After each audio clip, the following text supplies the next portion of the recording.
Patrick Cooch from the Carlton Footy Club. You're listening to the Coaches Panel. James Orko here from the Brisbane Lions. Jason Johannesson from the Western Bulldogs. Luke Parker here from the Sydney Swans. It's Roy Sloane here from the Adelaide Crows, and you're listening to the Coaches Panel. Max Orr, Melbourne Football Club. This is Nat Fyfe from the Fremantle Footy Club, and you're listening to the Coaches Panel. Hello, this is MJ from the Coaches Panel. The number 21 player in the 50 most relevant was a guy that, for the past couple of years, during the trade window, he's been talked about. Eventually, he made his way to the Geelong Football Club. I'm talking about the 29-year-old Jack Steven, helping me on this episode and making his debut, known as Cheezo. If you're a fan of the great works of Dr Supercoach, you've heard his fine dulcet tones. Hello, mate. Hey, MJ, really good to hear from you. Thanks for the invite. It's early in the pre-season, but I'm really excited to start talking some fantasy football with you. Well, we've got some guys now, yes, from the Dr. Supercoach podcast. You can check out the lads on Patreon too. They do some fantastic, well worth supporting those guys as well as supporting us here at the Coaches Panel, coachespanel.tv for your links on that one. But let's talk about Jack Steven, because he's a real fascinating bloke, 29 years old. What probably makes him really relevant for us this year is he has been awarded forward eligibility. Even as a midfielder, even with the discount, might not have been as relevant, but the forward status that he's gained puts him right in the mix for us last year. Just a handful of games for Jack Steven. A 105 in Fremantle was his best score in AFL Fantasy and Dream Team. It was 95 in Supercoach.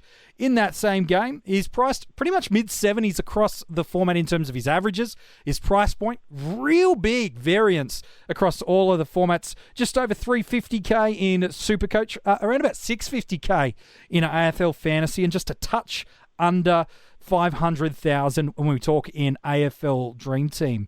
And Cheezo, we talk about this guy who just 2 or 3 years ago, was probably more draft-friendly of the formats than anywhere else, or a nice guy to stream and run for a couple of weeks. He's been historically a really consistent, really durable performer for us, but last year just wasn't his year, was it? 2019 definitely wasn't his year, but if you look in the 4 years previous, from 2015 to 2018, he's playing 86 of a possible 88 home and away games. So we've got a lot of talk this preseason that, he's injury prone, and that's basically, based off one season's worth of data. If you look back a couple of years and just try and, take in a bit more of an understanding of his reliability, I'm happy with that kind of reliability with someone like Jack Steven. Yeah, it's pretty rare, especially in Dream Team and Supercoach, given what his price point is in those two formats at the game, where it's in Supercoach, well near 350k, in Dream Team under 500,000 through there as well. We talk about a guy that does have pretty strong durability in his physical body. Last year, a number of times he took some mental health and some well-being breaks. And look, well done to him for doing that. Not too often does anyone, but let alone people in the elite sporting field, take time off to take care of themselves. We're seeing it a little more common. Glenn Maxwell, in a cricketing sense, has been the most recent that has done that. Will Petrovsky, in another cricketing sense, has done that as well. So and Dane Beam's probably the best known from an AFL sense that is putting their mental health and well-being first. And that was more so than the physical ailments of Jack Steven. It was making sure that he was mentally in a strong place. That has been the real reason we didn't see him much last year. And when we did see him, he probably wasn't then, because he wasn't taking the same standards of training that you have to be in an AFL perspective. We did see him not near his best, and that's where I suppose he got that forward role for those last couple of games of the year.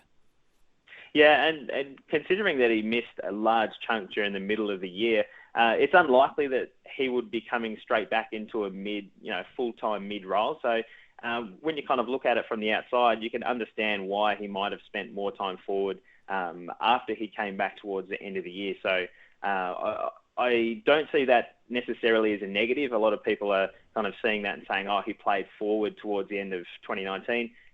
Elite sport, he's definitely going to need some time to kind of get the the fitness back into the legs. So playing a bit of forward towards the end of last year, I'm not too concerned about at this stage. Yeah, no, I agree with you. If you look back at his last full season of AFL back in 2018, he averaged around about the 97 marker in Dream Team and Fantasy, 10 tons, and he showed some ceiling. Yes, he was playing through the midfield, and then we'll talk about whether or not he does that at Geelong soon, but scores like 138, 136, 134, 133 scattered across the season are more than handy, given the price point we're paying at. Supercoach, the 9 tons, but arguably a slightly bigger ceiling there, that 154 to end the 2018 season against the Kangaroos with 34 touches and a couple of goals, 136 earlier in the year against Carlton, and then right at the start of the 2018 season, a 135. He does have that ceiling, and he does have the durability. Again, didn't see that last year, but Cheezo, you mentioned a great point about what he's done in the past few years. 2015 in Dream Team and Fantasy, 22 games and 111 average. That year in Supercoach, 103. The following year, 104 average in Dream Team and Fantasy, 102 in Supercoach. And then 2017, a 93.8 average in Dream Team and Fantasy, a 90.7 in Supercoach. We're really getting a guy priced considerably below the markings. You know, in some formats, around about a 70 is what he's priced, in others, it's well cheaper. Gosh, he's value potentially. And that's what we want with a mid-300 price, mid-pricer, particularly when you're picking in your forward line. In Supercoach, for example, he's priced at 67 after averaging 74 last year. So he's already got a little bit of a discount from the fact he's only played 7 games. And again, if you look at that previous history between 2015 to 2018, he's averaged 98.33 in Supercoach across those 86 games. So over the long term, he is playing primarily as a midfielder when he was at the Saints, and he's not going to be 100% through the midfield in a team like Geelong with the superstars they have. But it's also important to remember that the people that are saying he's going to spend 75% forward, he's not like the outgoing Tim Kelly that was an exceptional forward or midfielder. Yeah. His strength is in the leg speed coming out of a contest, and so a high half forward or even a wing position is probably his secondary spot if he's not playing midfield. So he's definitely not going to get that full mid time, but his strengths really play towards being a fantasy friendly option for us this year. He does. He's got that perfect mix of inside and outside ability. I think he's going to thrive on the fact where those years that we did see him at his best at St Kilda, he was, let's be honest, really a lone hand through that midfield.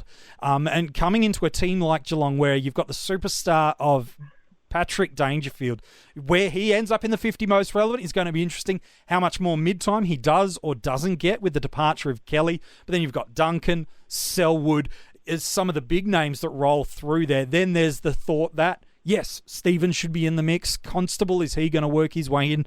Narkle, Cockatoo, Dalhouse. They're bustling with things, but I think you do bring up a great point. The forward line, there's not really room for him, is he? You throw those big boys of Radagalia and Hawkins in the mix. I don't know if, he's bumping out a Dalhouse or a Rowan to take those forward defensive roles. That's right. I don't see him like doing even a Toby McLean that goes from basically a pure midfielder to a pure forward in the space of one off season. I don't think that kind of lends well to extracting the most out of him, especially with the entrance of Josh Jenkins to Geelong as well. Just makes it even more difficult. And so you'd probably say he's a lower risk option in terms of mid prices, particularly in your forward line.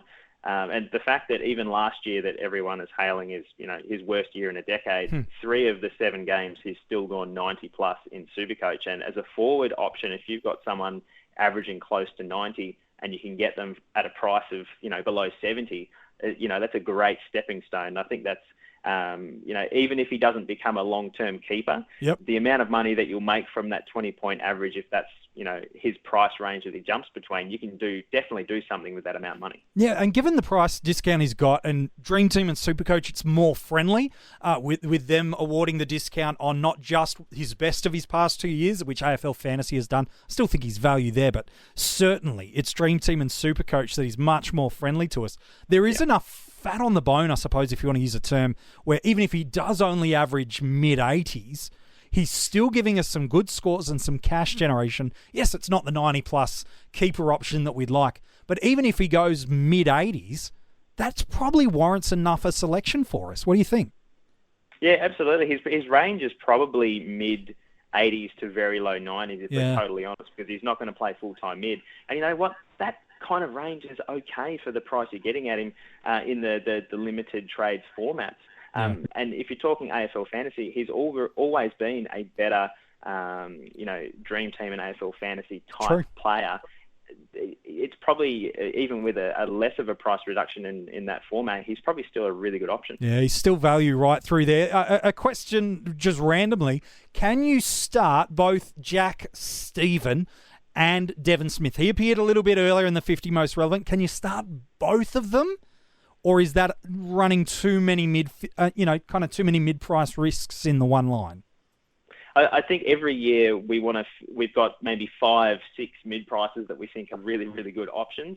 And the problem is when you pick 6 of them, or the more risk you add into your side, because guess what, one of them is going to fail. Yeah. And if we're comparing apples with apples in terms of those mid prices in the forward line, I like the positives of Jack Steven over a Devon Smith, because I think Devon Smith provides the Bombers with more forward-line craft and pressure, and it's unlikely that he's going to go back to 2018 totally inside mid-roll that we saw him, and he was never a high accumulator anyway. He was relying on tackles. So apples with apples, I actually prefer Jack Steven. But the point you make about picking both is that it actually gets a rookie off field if you've got a couple of those there as well. So in the totality of your team, if it helps you get, let's say the rookies in the forward line aren't as strong as elsewhere, it might actually help your structure by getting one of those rookies off field, because you've got more reliance on those in other lines. Yeah, I totally agree. And like the strategy with every mid-price selection, always in the limited trades,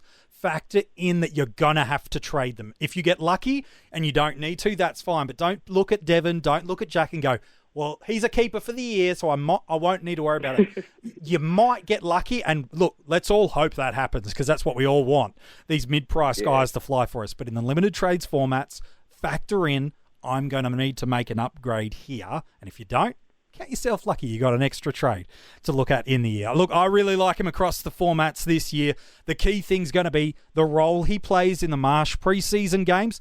And the caveat is, which other midfielders aren't playing, because that could be the thing that trips us up. Yeah, absolutely. And we always see the likes of Danger play 1 of 4 quarters in the actual role we expect him to play in. So trying to extrapolate the data in the preseason is always the tricky part.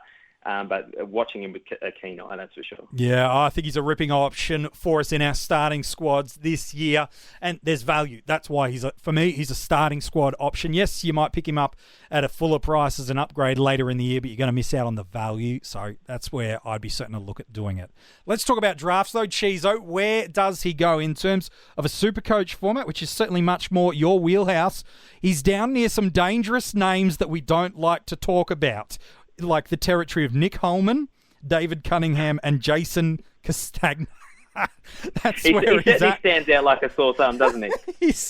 And that's probably a good thing, because if people draft based off previous seasonal averages, he will slide. Auto picker. There's always that one ghost ship in your draft that gets the auto picker. If you're in there and you see them take Sean McKernan, you know exactly what's just happened. But you're right, because of that previous history from last year, he's going to fall down the rankings. You're going to be able to get a steal, provided you're not playing in a league with absolute experts across the board. But because there is that element of risk, he has the potential to be, say, a top 10 forward if he gets everything right. All the stars align. No question. But you really don't want to be overspending on him. So maybe an F3 and hopefully an F4 on field if you can nab him at a steal. That'd be great. I think that's the perfect spot. I think you're spot on right, man. F4's the dream. If you're desperate to own him, to be secure, you might have to go an F3. But F4 is the perfect sweet spot to be able to get him. Hey, mate, appreciate your thoughts today on Jack Steven. No worries at all, MJ. Thanks for the invite. If you want to go and check out Cheezo and the great work he and the team at the Dr Supercoach podcast do, you can go and grab that wherever you get your podcasts. You can also support them in the incredible content they are doing over at patreon.com/Dr Supercoach. Some incredible stuff those guys do. We continue on in the 50 most relevant. Tomorrow, we get to the number 20. I was honest. These guys caught me off guard. but there was no way I couldn't include him this high in the 50 most relevant, because I think if he's named round one, you're picking him.